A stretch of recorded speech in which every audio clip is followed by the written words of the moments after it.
University మంచి భవిష్యత్తు కోసం తెలుగు విద్యార్థులు ఇష్టపడే యూనివర్సిటీ. కాల్ 9059052378 9059052379.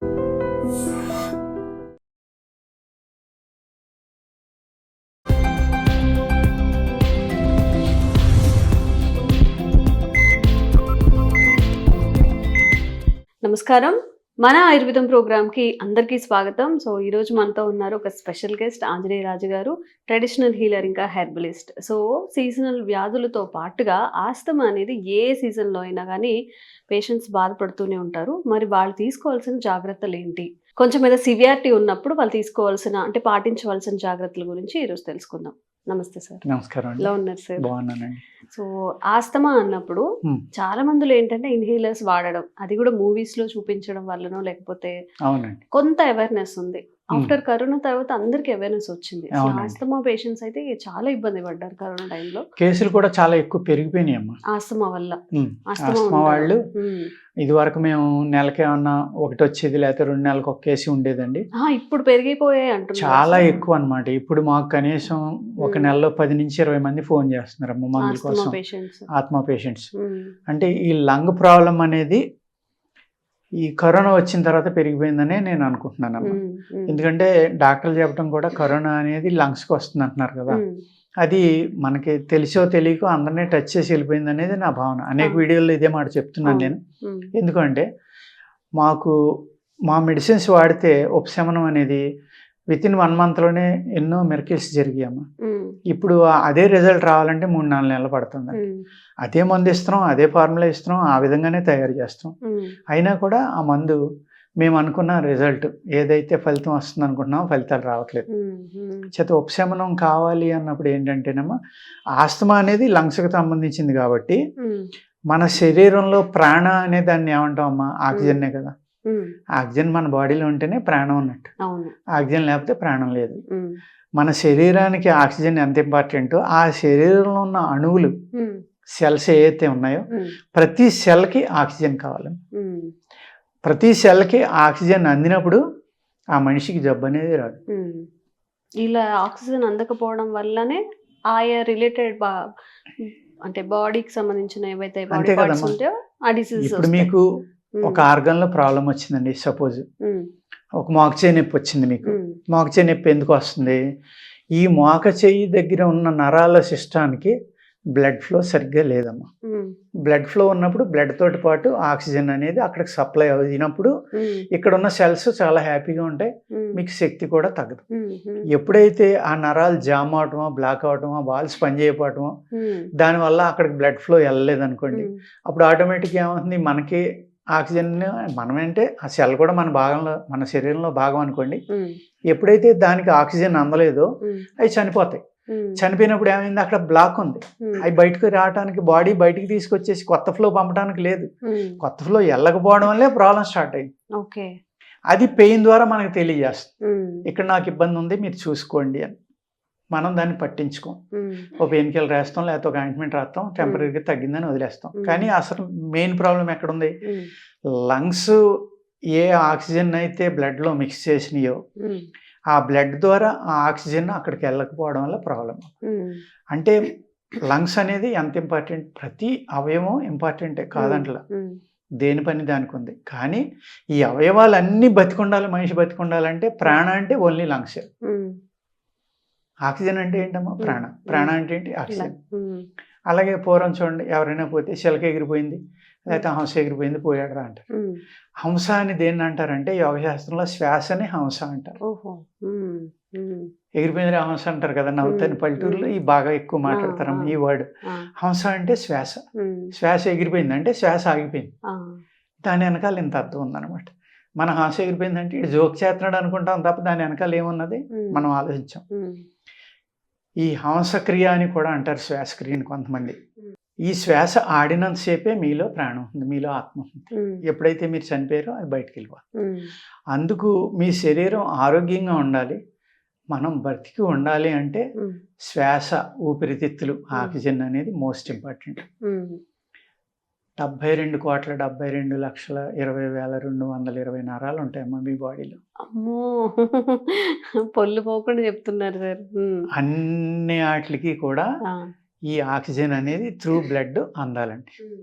అందినప్పుడే మీరు ఆరోగ్యంగా ఉంటారు.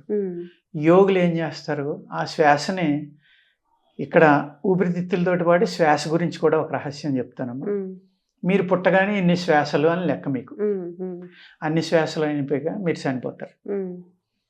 మనం ఇన్ని యావరేజ్ అందరూ కూడా 21,600 సార్లు శ్వాస తీసుకుని వదులుతాం మనం. 4 సెకండ్స్ కోటి, నిమిషానికి 15, గంటకి 900, 24 గంటలకి 21,600.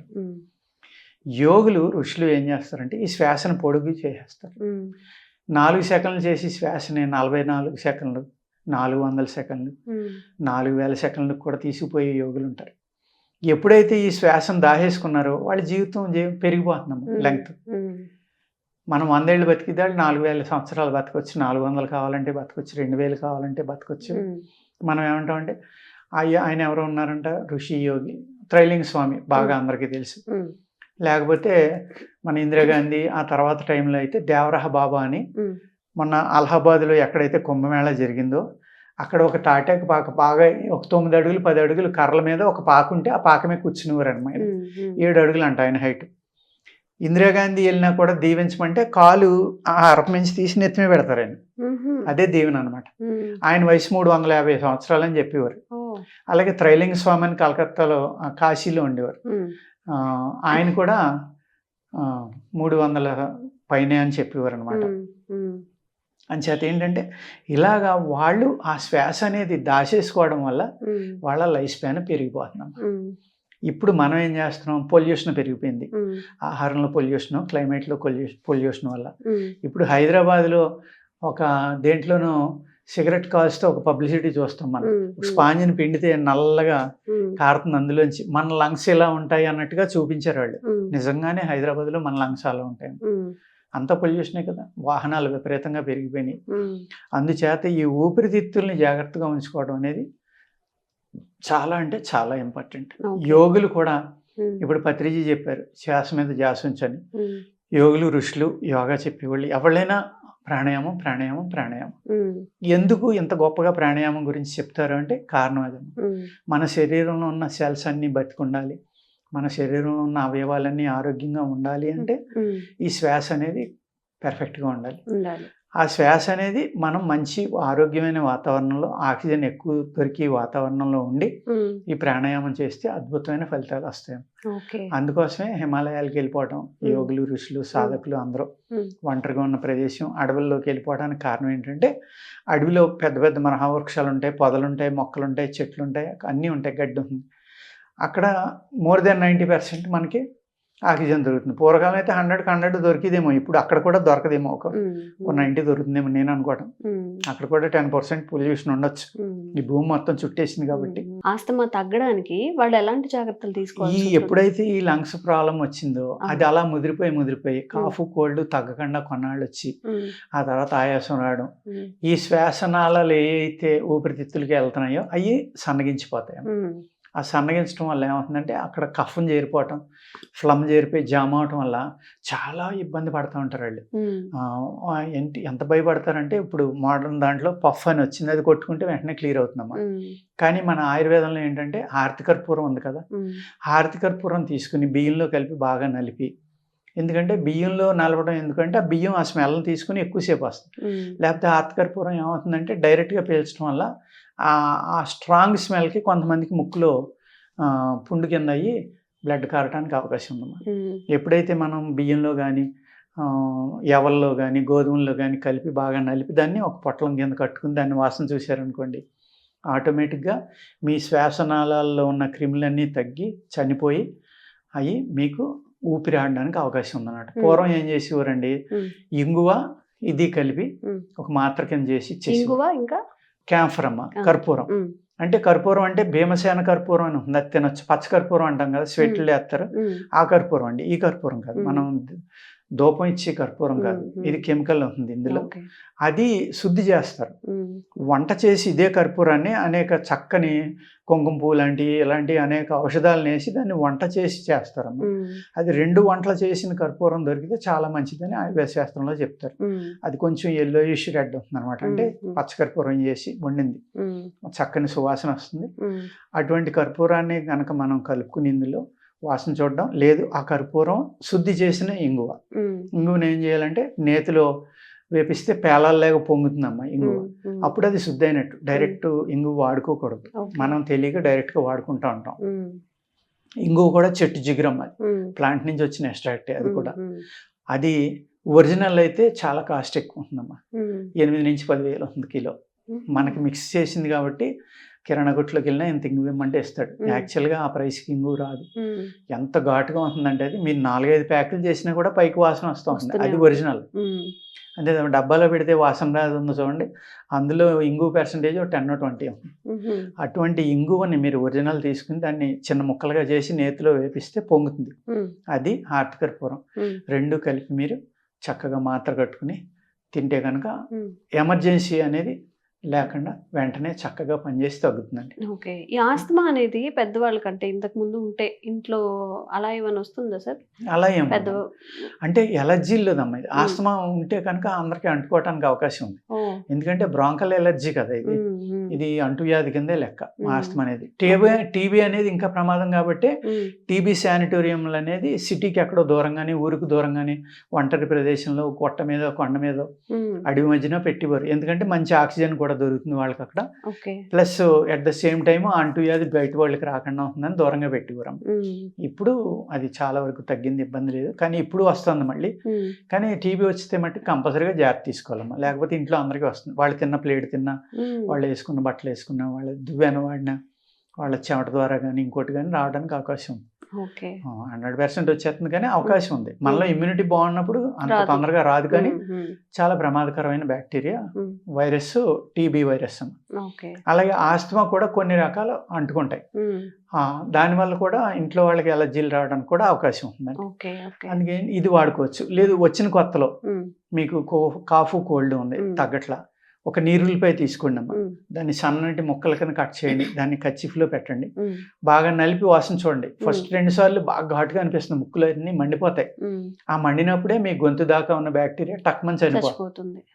చచ్చిపోయి ముక్క నీళ్లు కారటం, కాఫ్ వచ్చిన కొత్తలో అయితే మీకు ఈ ఉల్లిపాయ అనేది చాలా అద్భుతంగా పనిచేస్తుంది. అదేవిధంగా ఆవు నెయ్యి అమ్మ, ఏదైతే మన ఇండియన్ కౌ ఘీ ఉంటుంది కదా, అది ఈ లంగ్స్ ప్రాబ్లం ఉన్న వాళ్ళు కానీ, ఊపిరితిత్తులు ఇబ్బంది ఉన్న వాళ్ళు కానీ రాత్రి పడుకునేటప్పుడు ఒక 3 చుక్కలు గోరువెచ్చగా ఏదైతే ఉందో దాన్ని వేడి నీళ్ళలో పెడితే కొంచెం గోరువెచ్చగా అయిన వెంటనే చూసుకోవాలమ్మా. ఇప్పుడు గోరువెచ్చగా అంటే ఎక్కువ వేడి పోతే మళ్ళీ ఇబ్బంది అవుతుంది. అందుకు పిల్లలు కానించి ముసలి వాళ్ళ దాకా వేసుకోవడం వల్ల తెలివితేటలు పెరుగుతాయి. అంటే ఎట్లా తీసుకోవాలి సార్? 3 చుక్కలు ముక్కలు వేసుకుంటే సరిపోతుంది పడుకునేటప్పుడు. పడుకునేటప్పుడు కనుక వేసుకుంటే ఒడ్లో కూడా 3 చుక్కలు వేసుకుంటే చాలా అంటే చాలా మంచిది. ఈ ముక్కులో వేసుకోవడం వల్ల ముక్కులోంచి బ్రెయిన్ కమ్మ, కళ్ళకి, చెవులకి, అన్నిటికి దారి ఉంటుంది. అంచేత అది అన్ని చోట్లకి వెళ్ళి బ్రెయిన్ని రిజనరేట్ చేస్తుంది. తొందరగా మతిమరుపు అనేది రాదు. మీకు వెంట్రుకలు తొందరగా లూజ్ అయి పడిపోవటం ఉండదు, తెలివితేటలు తగ్గటం ఉండదు, అదేవిధంగా కంటి చూపు తగ్గదు, చెవులు వ్యాధులు రావు, ముక్కులో పాలిప్స్ అని అయ్యని విపరీతంగా వస్తున్నాయి. ఆ ప్రాబ్లమ్స్ రాకుండానే ఆస్తమా నుంచి, కోల్డ్ నుంచి, ఈ ఎలర్జీల నుంచి కాపాడేది ఆవు నెయ్యి. ఒక్క 3 చుక్కలు ఇన్ని వ్యాధులు ఇన్ని రకాలైన పనులు ఆవు నెయ్యి చేస్తున్నాం. దీన్ని చేయకుండా అవాయిడ్ చేయాలి అన్న వాళ్ళు ఎవరైనా ఉన్నారా? ఇట్లా నోస్ లో మీరు ఆవు నెయ్యి వేసుకోవాలని చెప్పారు కదా, అవును. ఎవరికైనా డేంజర్ గానీ ప్రమాదం గానీ వీళ్ళు చెయ్యొద్దు అని? పిల్లలకైతే 1-2 చుక్కలమ్మా, పెద్దవాళ్ళకి 3 చుక్కలు. అవాయిడ్ చేసి వాళ్ళు ఎవ్వరూ లేరు. అందరూ హ్యాపీగా ఎటువంటి వ్యాధులు ఉన్న వాళ్ళని ఎవరైనా వాడుకోవచ్చమ్మా. ఒక 2 పక్కల బ్లాకేజ్ అయిపోయి ఒకవేళ ఈ చుక్కలు వేయటం వల్ల శ్వాస ఆగిపోతుందని భయం ఉన్న వాళ్ళు అయితే వేసుకోకూడదండి. అప్పుడు 1 చుక్క వేసుకోవడం, లేకపోతే ఏలు ముంచి లోపల రాసుకోవడం వల్ల ఏమవుతుందంటే డ్రై అయిపోయి పిల్లలు చూడండి నైట్ పడుకున్నప్పుడు ఎగ ఊపిరి కింద వస్తుంది, శ్లేషం పట్టేసి గొంతులోని ఎక్కడని. అప్పుడు 1 చిన్న డ్రాప్ అమ్మ పిల్లలకు కూడా నువ్వుల నూనె అయినా వేసేవారు, ఇదివైనా వేసేవారు, ఇది వరకు కొబ్బరి నూనె కూడా వేసేవారు. వేస్తే అది వెంటనే ఆరిపోయి డ్రై అయిపోయి శ్వాస చక్కగా ఆడి నిద్రపోయేవారు అమ్మ. అలాగే పిల్లలకు కూడా అలా ఇచ్చేవారు, అనేక రకాల కషాయాలు ఇచ్చేవారు, ఇది ఇచ్చేవారు. చాలా చాలా మంచి మందులు ఉంటాయమ్మా ఆయుర్వేదంలో. ఈ మూలికలనే వాడుకునేవారు వెరీ సింపుల్గా. పిల్లలకి దగ్గు వచ్చినా రొంపు వచ్చినా ఈ ఆవునేయ, పసుపు ఒకటి చెప్పాను కదండి, పసుపు కషాయం అదే మన పట్టడం, ఆవిరి పట్టడం ఇలాంటివి చేయడం వల్ల కూడా మీకు ఏదైతే శ్వాస ఎమర్జెన్సీగా ఇబ్బంది ఉందో ఆ నిమిషంలో హార్ట్ కర్పూరం, ఇంగువ ఒక మిరకిల్లే పనిచేస్తున్నాం అద్భుతంగా. ఎక్కడో ఉన్నాం మనం దూరంగా. ఇప్పుడు మోడర్న్గా కొట్టుకుని ఏయో ఉంటాయి, పఫ్ ఏదో అంటారు, అది కొట్టుకోవడానికి లేదు, ఊపిరి సలపట్లేదు, నరకమే అనిపిస్తారమ్మా. నేను చూసి కొన్ని కేసులు చూస్తే చాలా బాధ కలుగుతుంది అనమాట. కొంతమంది వస్తారు మా దగ్గరికి, దగ్గుతానే ఉంటారు, ఒక్క నిమిషం కూడా దగ్గు ఆగదు, ఆయాసం వస్తానే ఉంది, దగ్గుతానే ఉంటారు. దగ్గు లేకుండా ఆయాసం ఉంటే కొంతవరకు పర్వాలేదు కానమ్మా, ఆ దగ్గటం వల్ల ఏంటంటే బాడీలో రెడ్ సెల్స్ కూడా చనిపోయి హిమోగ్లోబిన్ కూడా పడిపోతుందమ్మా. ఎందుకంటే ఆక్సిజన్ అందదు కదా, వాళ్ళు దగ్గుతానే ఉన్నారు, ఎక్కడ ఊపిరి పీల్చుకున్నారు, ఎక్కడ వదిలేరు, టైం లేదు. దానివల్ల ఏమైంది, కొన్నాళ్ళకి ఒళ్ళు రంగు కూడా బ్లూగా మారిపోవడం, చనిపోవడం, లంగ్స్ పనిచేయకపోవడం, ఇలాంటి అనేక ప్రాబ్లమ్స్ వస్తాయి. చక్కని పరిష్కారం ఏంటంటే ఇంగువ, హార్ట్ కర్పూరం అద్భుతంగా పనిచేస్తుందమ్మా. మీకు మిరకిల్లే పనిచేస్తుంది, మంచి రిలీఫ్ ఇస్తుంది, చాలా చాలా చక్కని రిలీఫ్ ఇస్తుంది అనమాట. అదే పిల్లలకు కూడా ఏం చేస్తారంటే ఈ బ్రాంకల్ ఎలర్జీస్ అని వచ్చిన వాళ్ళకి ఆయుర్వేదంలో గానుగా అని ఉంటుందమ్మా. గానుగ చెట్టు అందరికీ తెలుసు. ఆ గానుగ చెట్టు యొక్క విత్తనం కషాయం ఇస్తే అమ్మా వెంటనే న్యూమోనియా అనేది కానీ, ఈ ఊపిరితిత్తుల్లో ఉన్న వాటర్ కానీ, నిమ్ము కానీ, ఆ ఊపిరితిత్తుల్లో వాటర్ చేరటం వల్ల వచ్చిన జ్వరం కానీ, ఇవన్నీ చాలా చక్కగా తగ్గి ఈ గానుగ గింజ అనేది అంత పవర్ఫుల్గా పనిచేస్తుంది. ఊపిరితిత్తుల్ని శుద్ధి చేయడంలో చాలా అద్భుతంగా పనిచేస్తుంది దాని కషాయం. ఇంట్లో కూర్చొని ఒక మంచి చిన్న చిట్కాని అనుకోండి, చాలా ప్రభావంగా పనిచేస్తుంది. అలాగే ఒక 2-3 చుక్కలు ముక్కులో ఆవునే వేసుకోవడం వల్ల బోలెడన్ని హెల్త్ బెనిఫిట్స్. తప్పకుండా మీరు కూడా ఈ ఆస్తమా రిలేటెడ్ ఎవరైనా ఫేస్ చేస్తున్నట్లయితే ఖచ్చితంగా ఇది పాటించి చూడండి. రిజల్ట్ ఎలా వచ్చిందో కూడా కామెంట్స్ రూపంలో తెలియజేయండి. Thank you sir. నమస్కారం. Sir, one life lesson what medicine has taught you. Whatever you can do without expecting. But I really believe మన పాజిటివ్ యాటిట్యూడ్ ఉంటేనే మనం ఏదైనా సాధించగలం. గట్ని మనం కరెక్ట్గా డీల్ చేసినట్లయితే అది మనకి పాజిటివ్ హార్మోన్స్ని రిలీజ్ చేస్తుంది. షుగర్ వచ్చిన వాళ్ళ పరిస్థితి ఏంటి? పొట్ట దగ్గర పెరిగితే దాన్ని ఆండ్రాయిడ్ అంటారు, ఆండ్రాయిడ్ ఫోన్ కదా. అసలు థాట్స్ ఎందుకు వస్తాయి? బ్రెయిన్ డెడ్ అంటే దానికి ప్రపంచం అంతా కూడా కొన్ని నిర్దిష్టమైనటువంటి లక్షణాలు ఉన్నాయి. మానసికంగా ధైర్యంగా ఉంటే క్యాన్సర్ జయించవచ్చు. You are a doctor for a cause sir, అంతే. వాళ్ళకి వచ్చిన ఆదాయం కాకుండా ఫ్రీ సర్వీస్ ఎంతమందికో చేస్తారు.